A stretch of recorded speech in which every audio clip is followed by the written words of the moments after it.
और इन्होंने बहुत बड़ी गलती की है बिना तैयारी के। इसलिए प्रधानमंत्री जी की हिम्मत नहीं हो रही कि वो सदन के अंदर आकर बैठे और इसके ऊपर डिबेट चले और वो डिबेट के ऊपर विरोधियों का विरोधी जो उनके सामने बात रखें तो उसको वो सहन कर सके, क्योंकि गड़बड़ है, दाल में कुछ नहीं, बहुत ज्यादा काला है।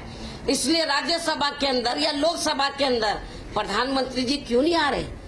विपक्ष अपनी बात रखना चाहता, उनको सुनना चाहिए और यदि गड़बड़ नहीं है तो उनको जवाब देना चाहिए। वो बाहर तो बोल रहे हैं, पार्लियामेंट के बाहर तो बोल रहे हैं, लेकिन पार्लियामेंट के अंदर क्यों नहीं बोल रहे? विपक्ष का मुकाबला क्यों नहीं, उनका सवालों का जवाब क्यों नहीं देना चाह रहे हैं?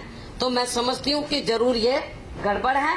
और इसके साथ ही मैं आप लोगों को ये बताना चाहती हूँ, याद दिलाना चाहती हूँ कि जब यूपी में मेरी सरकार थी, पिछली जो सरकार थी, को याद होगा कि जो नोएडा एक्सप्रेस जो मेरी सरकार के समय बनकर तैयार हुआ था, तो उसमें थोड़ी कमियां रह गई थी। तो हमारे जो अधिकारी थे तो वो ये चाहते थे कि बहन जी हम ये चाहते हैं कि इलेक्शन अनाउंस होने से पहले तो आप इसका उद्घाटन कर दें। मैंने बोला नहीं, जब तक ये पूरा तैयार नहीं हो जाता है मैं इसका उद्घाटन नहीं करूंगी। मैं लोगों के जान के साथ खिलवाड़ नहीं करूंगी। कोई भी दुर्घटना हो सकती है अधकच्चे एक्सप्रेसवे बनने से। कहने लगा कि नहीं बहन जी आप कर दे तो फायदा मिलेगा। मैंने कहा मुझे राजनीतिक फायदा नहीं देखना है, मैंने नहीं किया।